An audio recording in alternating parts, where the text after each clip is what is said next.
welcome to Leaders of Tomorrow, the only show on Indian television where you, the MSME, get center stage. This is ET Now, special daily initiative to give MSMEs and entrepreneurs the opportunity to be front and center on every industry and area that matters to you. Tonight, on influencer, a conversation with Issar, and later on the show, a conversation on hospitality.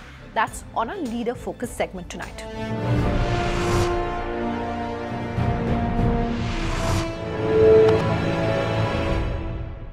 I caught up with Dr. Megha Phansalkar of Decor to talk about the growth of the traditional handicrafts industry right here in India, how e-commerce is changing the space, and government regulation.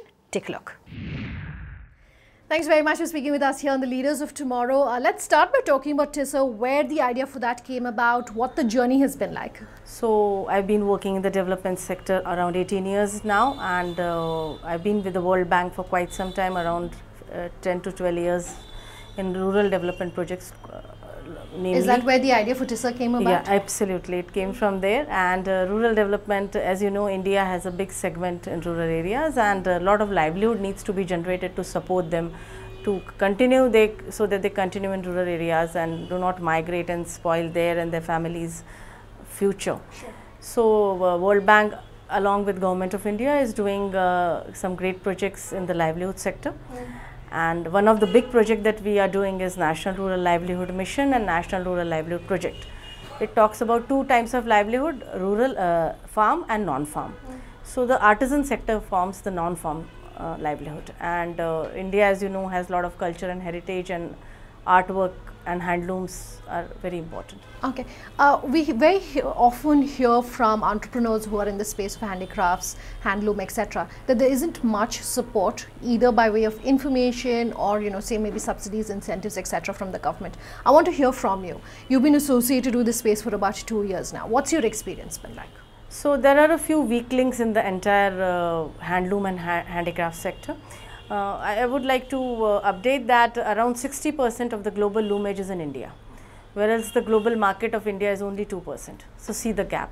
We can produce that much because we have the loomage and handicraft, but we are doing a very little market. So which shows the bad condition of the handlooms and the handicraft. What's going to change that from 2% to say 30–40% in whatever is the time frame it's going to take? So last 60 years it has not changed, so we are hoping it may change now. A lot of new initiatives have been taken, Make in India by the recent government, and the Honorable Textile Minister is also focusing a lot, and that's how we think the change may happen. But I think Khadi Gram Udyog has to totally do the paradigm shift if this big thing has to happen. Okay, so you were talking about Make in India. What sort of support do people in this industry look forward to from the government, specifically when it comes to incentives, specifically when it comes to any subsidies, or when it comes to providing artisans and it comes to providing MSMEs and entrepreneurs like yourself a platform to be able to sell and market the products?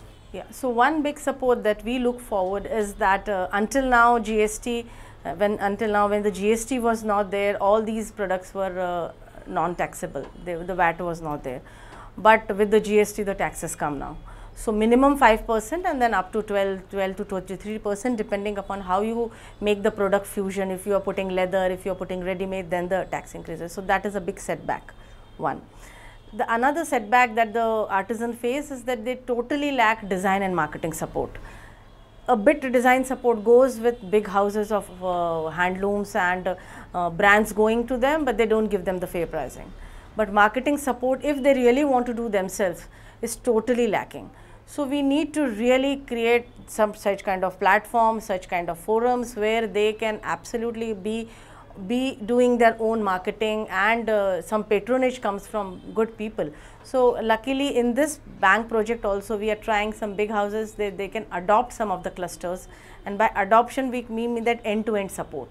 Right from livelihood generation to marketing to design. So if there is an end-to-end support, then this art will survive, otherwise it's difficult time. You're talking about GST earlier. I want to circle back to that.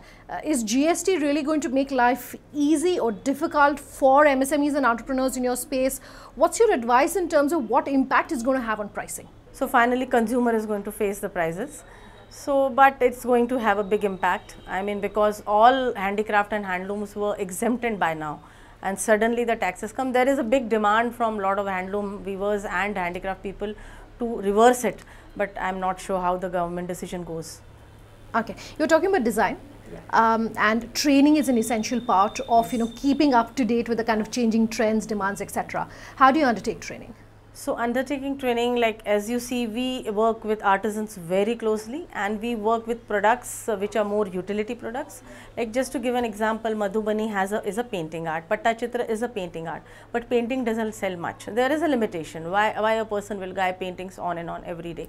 So then if you convert into a utility product, if you convert into trays, table mats, runners, ready-mades, garments and all that, then there is a value addition, and then it gives a lot of marketable product. But again, there has to be a design support. But if you convert the as it is art into a marketable product, then there is a limitation. So there you require a lot of skill building, lot of tuning with the artisan. Of course, they are adaptable. They've been doing this art generations to generations, so they can absolutely convert it into in an hour or 2 hours the new style. But then you have to reach out to them. So do you have any sort of in-house training that you provide them? How do you train them? So we many a times our team reaches out to them and sits with them and give them training. Many a times we call them to our unit and we work for a small period, and then we luckily the social media, not social media, I mean the technology is good.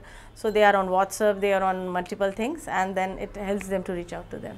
Okay, so speak to us about technology. What role is technology playing in this industry? How are you using technology? Yeah. So for Issar, technology was really important because I come from that background. I have my doctorate into information technology, and fortunately we are happy to inform you that we have won some good awards also, some recognition. We recently won a Manthan award. So we have developed an app which allows the artisan to upload his product directly from his house with a bit of user interface from his mobile directly to the portal we have on wholesale. We have a wholesale portal which runs like a retail portal, but it is only for wholesalers with a validation. So there are few such technology things which we have introduced, and we continue to introduce them. We are recently coming up with a new portal called Gifts, for Issar Gifts, which would be only working on technology and which will allow people from Mumbai to procure a gift within 2 hours. Is that helpful? Is that necessary for MSMEs to have some sort of a technology outlet, technology platform? Is that more essential in an industry like yours? It is an essential thing because entrepreneurs are a different breed, and we have not taken this business from our ancestors. We don't have a legacy, we don't have money, we don't have that much time. So if we do not do something different, which is not done by other people, we won't be able to survive ourselves. So we have to be different. So speaking of different, what are you doing to ensure that you're standing out in this market, and how should entrepreneurs, MSMEs, what is your advice to them to be able to develop a USP? Yeah, so one of our biggest difference is the product line which we develop. Normally if a Madhubani art is there, normally a Pattachitra is there, normally Indigo is there, so there are different arts. So they would sell what middleman makes, and middleman does not invest much on technology or style or design. So that is one limitation which they have, which we want to conquer. We want to reach out to artisan and create customized products which are so beautiful, which are so unique and so innovative that we have a big consumer out in India and abroad. Okay, so and how about the export markets? How easy or difficult has it been for you to tap that? And what sort of changes would you advise for MSMEs who are looking at export markets to be able to make, because you can make up a lot of the pricing when it comes to the export market? So export market, basically, as I've learned in a small period of 2 years, there is a lot of chain. Like there is a exporter, there is a wholesale buyer out there, then there is a whole chain. So unless you create that whole chain or you are a part of the whole chain, you may have a very small segment of export like we have as of now. But we are creating that change, we are reaching out to exporters, and I found out that everybody wants good products. There is no dearth of requirement for good products, provided you put your product in the right pricing, you develop a right product with that finish, with that quality, with that style. So we should be able to crack that chain, and we should be able to enter, and if all works well, we should be able to create our own chain. So give us a sense of what the next few years are looking like for you at Issar. Then I do know you were talking about, say for example, the export markets. GST is going to change a lot of things. We're coming up on the festive season. Yeah. So talk to us about, one, stocking for the festive season. How should MSMEs stock, and also what the way forward is looking like? Okay.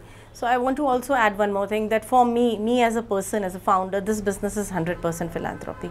I do not earn anything out of it. It's a private limited company, and there is a trust we have, Issar Artisan Trust and Issar Rural Handicraft Private Limited. The private limited does the entire business, and the founder's share goes 100% to the trust, which goes back to the artisan. It has not gone back much, but it will go back as and when we make profits, from 1 crore to 100 crores if all works well. So it will, my personal 100% profit will go back to the artisan, where we want to focus on skill building, artisan education, girl child education and other things. So that is my personal vision, to support more and lakhs of artisans and revive some unique arts. That is my personal vision. But as far as the business is concerned, we want to grow, because money will come from the business, and that is how we would be able to return back to the artisan. And so we want to really make big. We want to create a franchisee network, we want to create a brand, and if you create a brand, then it is easier for you to compete with good brands like Fab India and other brand, because brand is everything which as of now Indians and exporters want. They want name. There has to be an identity. So creating a brand is one of my big vision for Issar. Okay, last question then, and I was asking you about the festive season. How are you preparing for the festive season when it comes to pricing, when it comes to stock keeping, and what advice for our MSMEs about how they should be looking at this business as well? So festive season, we are really excited, and back end from May we are working on the festive season, because last year we came to know that all corporate gifting season ends in August. All orders are freezed. So May, June, July we have focused on developing the entire new stocks, cataloging and all. So I would request artisan entrepreneurs and MSMEs that see your lean season is used fruitfully, so that you can capture the festive season, where you can focus only on the marketing part. So that's how we have learned through our lessons in the last entire 1 year, and now we are ready to hit the market in the corporate gifting segment. Luckily Mumbai is a great place for that. We have a lot of head offices there, and corporate gifting for Diwali and New Year is the season, and we are really looking forward for that. All the very best for that. Thank you. Thanks a lot. It's time for a break. On the other side, we'll bring you up close and personal with hospitality. Do stay tuned.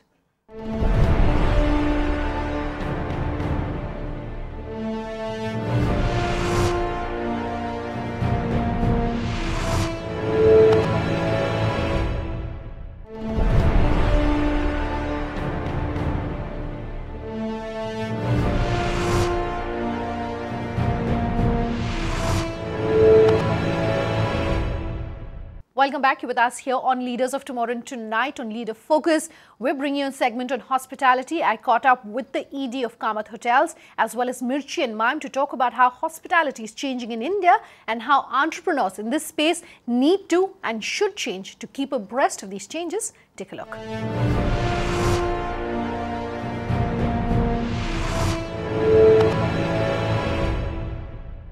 Vishal, Prashant, thank you both very much for being with us here tonight.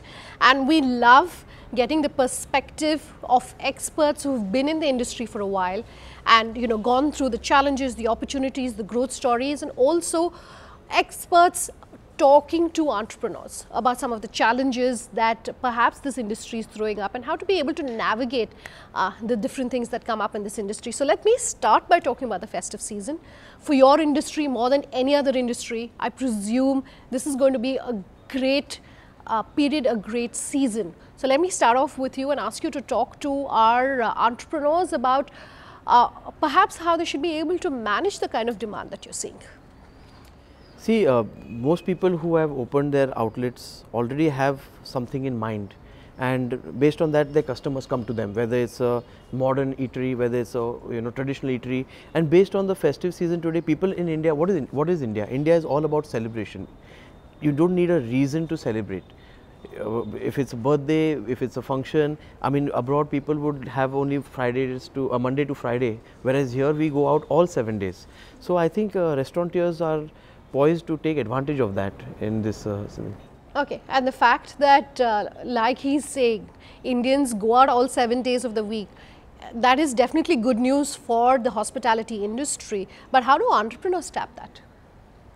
Well, whenever entrepreneurs create a product, the product is designed to attract a spectrum of clientele, corporates, family goers, individuals on their own. So as long as you have a product that kind of manifests itself across the spectrum, you will always get people. It is important, and like you said, the festive season. Personally, I believe that every restaurant has to work well as a restaurant. But in India, as Mr. Kamat said, it is important, as India celebrates a lot of festivals and across the year, it is important for restaurants to contribute to the spirit of the festival. And by that, what do you mean? You know, special menus, decoration, what will it take? Because every restaurant will have a particular theme that you have. But then how do you then tap into that spirit of the festival, like you're saying? So special menus, of course, are a way, also decor is a way.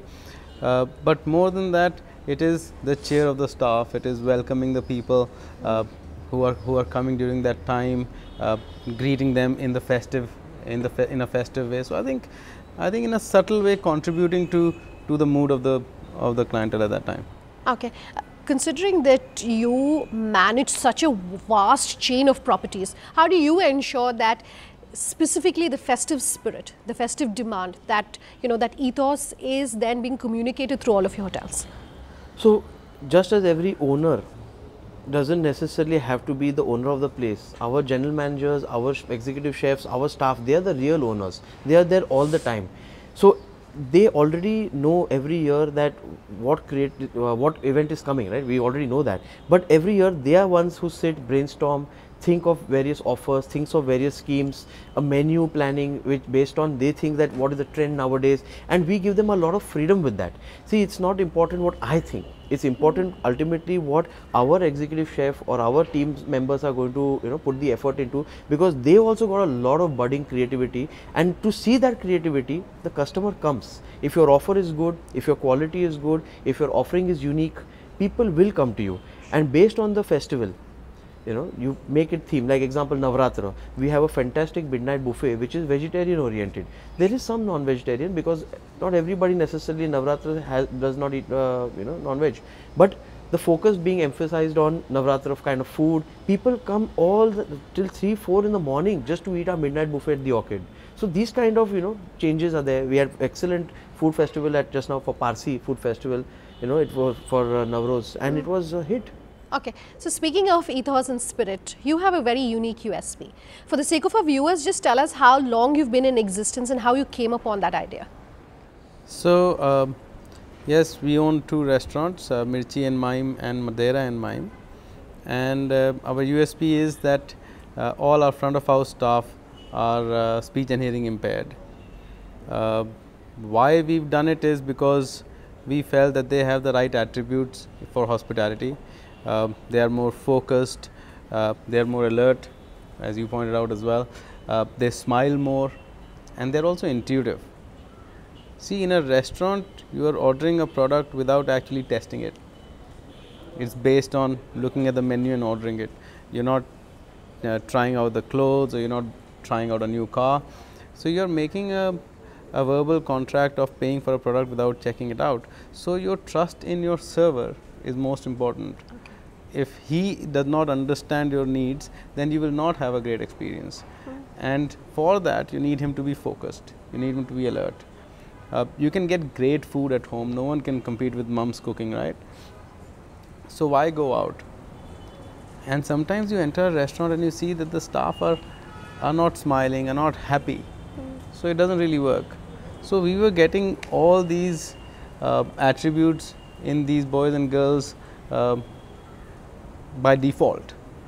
So it was a no-brainer. We just had to convert verbal language into visual, and so we thought, why not? Is the Indian market ready for a model like this? See, it's not correct to say the Indian market is ready. What is correct to say is that we should be already doing things long back to include these people. These people are the ones who are really, we are the ones who I feel are handicapped. Today, like he said, they're more intuitive, they're more attentive. Why? Because God has given us hearing and not necessarily given them. they are more alert because they are always looking around ki what is happening, whereas we take our hearing for granted and we become befikar, we become very casual. हाँ कोई है तो बुला लेगा, हाथ ऊपर करेगा. Whereas they are the ones. So in Orchid in '97, when my dad started the Orchid, we had a blind telephone operator, you know, a visually impaired guy, but he was more efficient than the ones who were, you know, having full sight, because he was always alert and he wanted to do his best. You give such people opportunities, they want to do their best. And I think as business, it doesn't matter whether you're small or big, including such people in our workflow is a big, I would not even say a CSR activity, it is our duty. So maybe let me round this off by asking you a slightly bigger picture question. Whether it's a model like the one Prashant has or models which are very different in the Indian market, is government regulation going to be necessary to ensure that it sees a long life? Because you were saying this shouldn't just be something that we're doing now and maybe, you know, testing the waters. This is something we should have done a long time back. What has held us back, and will government regulation perhaps help us? See, my personal opinion is government regulation has never been a deterrent for anything or never been a necessary promoter of anything. It's not until the government enacts on that regulation and makes things happen. And the biggest change, more than regulation, is social change. We need a social change and a social awareness so that these, like my grandmother, it's very surprising that in a nation of our size, it is a very proud factor that my wife's grandmother is the first person to have started a college, a very small one, but nonetheless the first to start in Dadar. And from there now you have so many things happening. So that's the kind of lack of social awareness we have, that even visually impaired colleges and educational institutes are very comparatively recent compared to the long history that our country has. So social change is basically what I think is going to be the biggest driver. Government regulations are there in the government sector, but I think we shouldn't wait for regulation. We should take it up on our own. Okay, so change is going to come from within. Vishal, Prashant, thank you both very much for being with us here tonight. Thank you. Pleasure. Thank you. That's our show tonight. If you have any feedback for us or want to be featured on the show, do remember you can write in. leadersoftomorrow@timesgroup.com is where you can reach us. On social media, tweet at us at LOT_ETNow, Sunanda_J, or Leaders of Tomorrow on ETNow is our Facebook page. You can also call us on that number you see on your screen. Thanks very much for watching. Have a good night.